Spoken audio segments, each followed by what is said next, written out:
Hi, my name is Daniel Howell and I've been a DM for about 4 years now. I've learned a lot about being a dungeon master, so I'd like to share some of my advice to you on how to start one. The first thing is creating your world, as that's very important, as that serves as your setting for your entire game. So to do this, I would recommend first creating a small map of the starting location you would like to start in. It's very important when creating this map that you kind of add small little details and landmarks that your players can interact with. And at the end of the day, for world building, it's best to start small and get a feel for what you want. From there, things will start to come naturally. If you're having a hard time coming up with ideas, start drawing from your interests, like different shows you'd like to watch.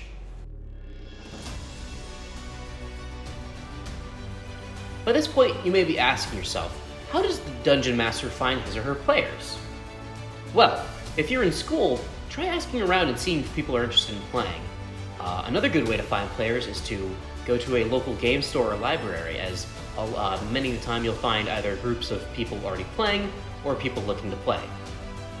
Also, if you'd like to enjoy D&D from the comfort of your own home, I recommend online programs such as Roll20. If you're struggling to find a time that's best for you or even your players, I recommend whentomeet.com. It's a site where you can establish dates for yourself and your players where you're all available. If you're looking to hook players in, I recommend hosting a two-shot.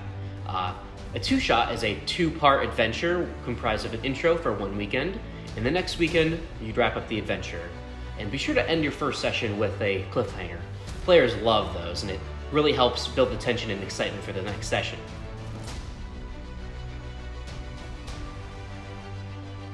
And when you finally get the chance to play, well, what do you bring to the table?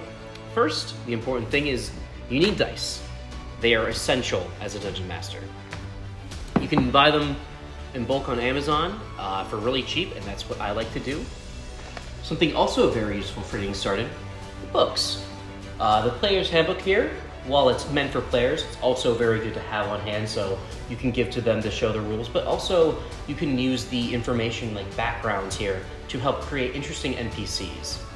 And right here is the Dungeon Master's Guide, and it's good for Dungeon Masters, as it says in the name. This is really good for establishing your setting and kind of fleshing it out, as well as it also includes magical items and then different rulings and tables for either random encounters or disasters. Now, when it comes to the actual combat of D&D, there are two methods that people follow.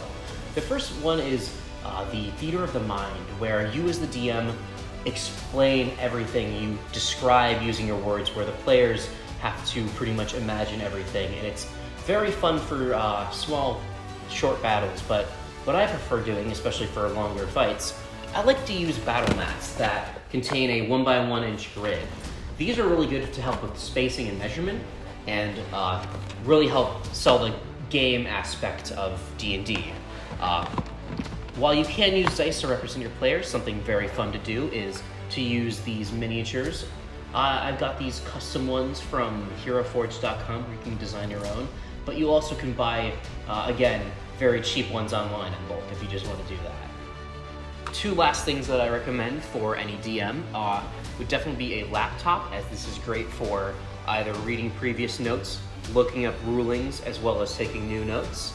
And another thing that really helps sell your D&D world is a speaker for playing music, which you can hook up to your laptop or your phone. Music's very important for immersing players in the world, and it really helps sell your kind of officialness as a DM. Now, these are just a few things I personally recommend for new Dungeon Masters. Thank you for watching and listening. I hope with this information you can go out and start hosting your own games and finding your own players. From experience, I really enjoy being a Dungeon Master, and I hope you have as much fun as I have. It's a really unique experience compared to being a player. Have a great day.